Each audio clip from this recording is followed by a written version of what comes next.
Տիկին Տոնյան, ինչ կասեք դատարանի այս որոշման մասին, ակնկալում եք արդար որոշում, ձեր գնահատականը։ Բնականաբար մեր համար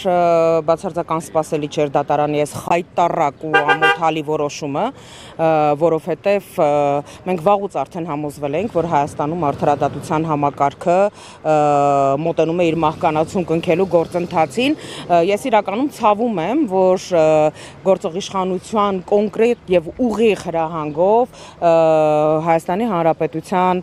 իրավական համակարգը, այս դեպքում առաջին այցանի դատարանը դարձել է այսպես ձեռնասուն կամակատար ընդամենը եւ կայացնում է նման խայտառակ որոշում։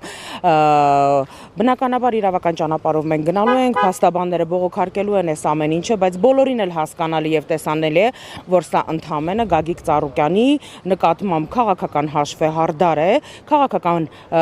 մանրախնդրություն է եւ քաղաքական վրեժխնդրություն է։ Ուրիշ գնահատական չեմ կարող տալ այս ամեն ինչին եւ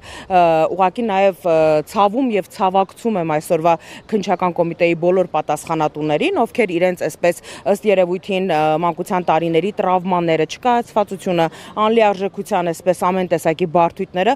փորձել էին իրացնել եւ արդարացնել Գագիկ Ծառուկյանի տան խուզարկության ժամանակահատված արված տեսանյութի մոնտաժով, որովհետեւ այն էնտուզիազմով ըստ երևույթի, որ իրենք խուզարկությունն էին իրականացրել, նույն էնտուզիազմով էլ այդ խայտառակ տեսանյութն էին մոնտաժել։ Այն դեպքում, երբ Գագիկ Ծառուկյանը բազմաթիվ անգամներ հրապարակային հայտարարել է, որ այո, ինքը սպասում է, որ իր նկատմամբ իրավական ու քրեական գործընթացներ են սկսելու։ Այն դեպքում, երբ Գագիկ Ծառուկյանը բազմիցս հրապարակային հայտարարել է, որ անգամ իր մորը զգուշացրել է, երբ գան տունը խուզարկության չանհանգստանա, եթե անգամ իրեն բերման ենթարկեն, քննչական կոմիտեի այսպես